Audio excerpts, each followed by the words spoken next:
कि गरोठा विधानसभा के अंदर मोट तहसील लगती है, जहां झांसी जनपद में सबसे अधिक किसान धान की पैदावार करते हैं और पराली जलाने को लेकर पिछले दिनों से लगातार ये शिकायतें किसानों से आ रही हैं कि प्रशासन कहीं ना कहीं एफआईआर या जुर्माना पराली जलाने को कर रहा है। तो इन शिकायतों को लेकर अपन ने यशस्वी मुख्यमंत्री योगी जी से कहा था कि किसानों का पराली के नाम पर उत्पीड़न नहीं होना चाहिए, और हमें लगता उन्होंने संज्ञान लिया, इसलिए बीच में स्टेटमेंट भी दिया था उन्होंने कि किसानों के ऊपर छोटी घटना को लेकर कोई पराली के नाम पर एफआईआर नहीं होना चाहिए या उत्पीड़न नहीं होना चाहिए। और हम समझते अपन ने लगातार प्रशासन से भी कह रहे कि झूठी एफआईआर किसानों के ऊपर नहीं होना चाहिए और ना ही किसान का उत्पीड़न हो, और किसानों से भी अनुरोध कर रहे हैं कि किसान कम से कम जो कीट मित्र उनके होते हैं, और पराली जलने से उनका वो नुकसान होता है, उर्वरा शक्ति घटती है और पैदावार कम होती है। इसलिए किसानों से बार बार हमने निवेदन किया, अनुरोध किया कि किसान पराली न जलाएं। लेकिन अगर प्रशासन एफआईआर कर रहा है तो ये अच्छी बात नहीं है। अपन लगातार कह रहे हैं भाई किसानों को आप संजीव की उसे बताइए और पराली गौ आश्रय स्थल में भेजिए और उसके उपाय खोजिए कि कैसे पराली के बाद किसान खेती कर सकता है। उसे चूँकि संकट खड़ा हो गया, चूँकि पराली के बिना हटाए खेती नहीं हो सकती, तो ये लगातार अपन प्रयास कर रहे हैं कि प्रशासन से भी कह रहे हैं कि किसानों को किसी भी कीमत पर उत्पीड़न नहीं होगा, और दूसरी तरफ किसान भी पराली न जलाएं। इससे चूँकि उनकी उर्वरा शक्ति और पैदावार कम होती है। जैसे इसमें कुछ 2000 रुपये का वो रखा है जुर्माना, उसके बाद फिर एफआईआर भी होगी। तो आप देख रहे हैं बुंदेलखंड में गरीबों किसानों की बड़ी समस्या है, तो इस तरह की जुर्माने वगैरह नहीं भर पा रहे हैं, बाकी लाने का नहीं। लेकिन अपन ने लगातार प्रयास किया, और ऊपर भी जो कृषि प्रमुख सचिव हैं या मुख्यमंत्री के प्रमुख सचिव हैं या अपर मुख्य सचिव हैं, उनसे भी सीधी अपन ने बात की है, और वहाँ भी रखा है कि किसानों के खिलाफ एफआईआर और जुर्माना नहीं होना चाहिए, और ये कम से कम अगर किसी तरह से भूलवश अगर आग लग गई तो थोड़ा बहुत हल्का फुल्का कर दें, लेकिन ज़्यादा कार्रवाई नहीं होना चाहिए। जैसे आप ये बताइए, आपने अभी तक किसानों के लिए और क्या क्या नई नई योजनाएं सरकार की क्या योजनाएं हैं, ताकि उन्हें मालूम चल जाए। हाँ, अगर जो नहीं जा पाए तो बता दो अपने माध्यम से। हाँ, वाकई अपन ने चूँकि गरोठा विधानसभा में जब से विधायक बना हूँ तो लगातार किसानों के हित में क्या क्या हो सकता, तो सबसे पहला सड़क एक जो चिरगांव से लेकर गरोठा तक गई है, नंबर 1 सड़क बनकर तैयार हो गई। बाकी आप सड़कें देखें, हमारे यहाँ सड़कों का जाल बिछ गया है, चाहे तो जो है मोट भांडर हो या समथर दमोह सिकंदरा हो या आपकी समथर दमोह सिकंदरा एरच गुरसराय मऊरानीपुर टीकमगढ़ राज सेक्टर में आ गई है। तो बाकी किसानों के लिए बड़वार झील है, उसको भरने के लिए कैनाल बन रही है, और हमें लगता है अगली साल तक पूरी हो जाएगी।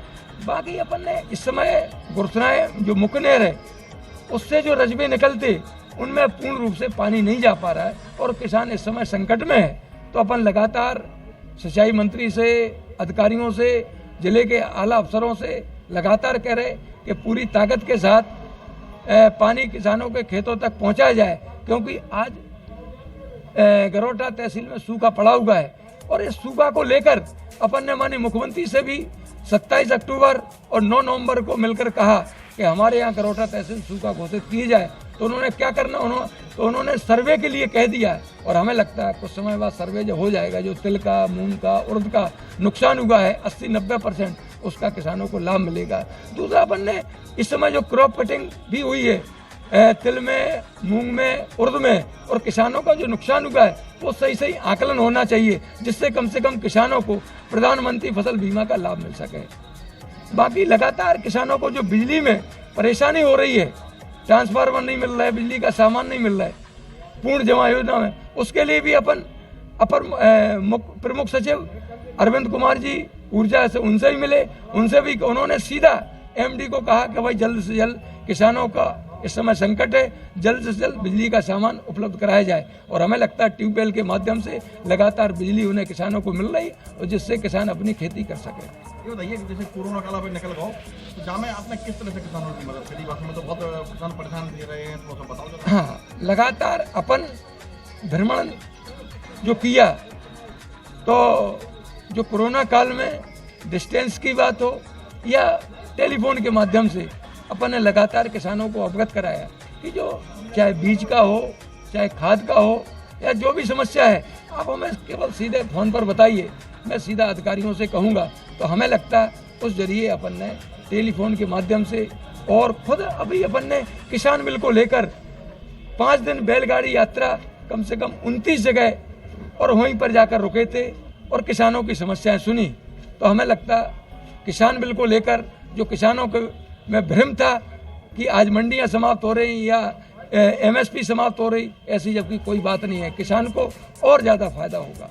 अब जो नई कृषि नीति आई है, इसमें खरीदारी को लेकर बड़ी ही ऊहापोह की स्थिति चल रही है, क्योंकि आप किसान नेता रहे हैं, आपका क्या मानना है? बिल्कुल दिल से बताइए। हाँ। कि कृषि नीति सही है कि गलत? नहीं, बिल्कुल किसान बिल बिल्कुल किसान पार्टी किसान के हित में आया है। 70 साल की आज़ादी के बाद किसान अपनी पास की मंडी 2 किलोमीटर, 4 किलोमीटर, 10 किलोमीटर पे बेचता था। उसे अगर लगता है आज, तो वो झांसी की मंडी में या डबरा मंडी में या पंजाब हरियाणा की मंडी में या महाराष्ट्र की मंडी में, अगर इसके अलावा भी उसे और लगता है कि लाभकारी मूल्य हमें कहीं और मिल सकता है, तो वहाँ बेचने के लिए स्वतंत्र हो गया है। यानी पूरे देश में कहीं भी किसान अपनी उपज का मूल्य प्राप्त कर सकता है अधिक से अधिक। और ये हम समझते बहुत बड़ा मोदी जी ने फैसला किया है किसानों के हित में।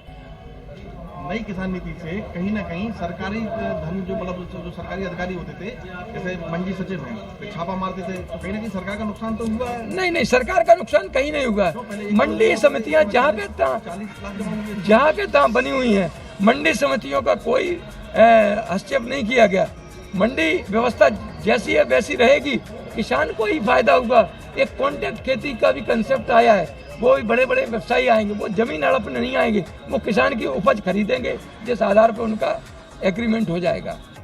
सरकार ने नीति निकाली, कृषि नीति, कि आप अपना सामान कहीं भी बेचो, अपना खाद्यान्न कहीं भी बेचो, लेकिन ऐसे में मान लो अगर बाहर बेचता है, उसके संग में चीटिंग होने की संभावना ज़्यादा नहीं है, कोई उसका धन छुड़ा ले जाए या समस्या इस तरह की आ जाए, इस तरह की घटनाएं नहीं बढ़ जाएंगी। लेकिन आप देखें, फल सब्जियां जब व्यवसायी लोग दूसरी जगह बेच सकते, तो किसान क्यों नहीं अपनी उपज को जहां मूल्य से अधिक मिले वहां बेचे?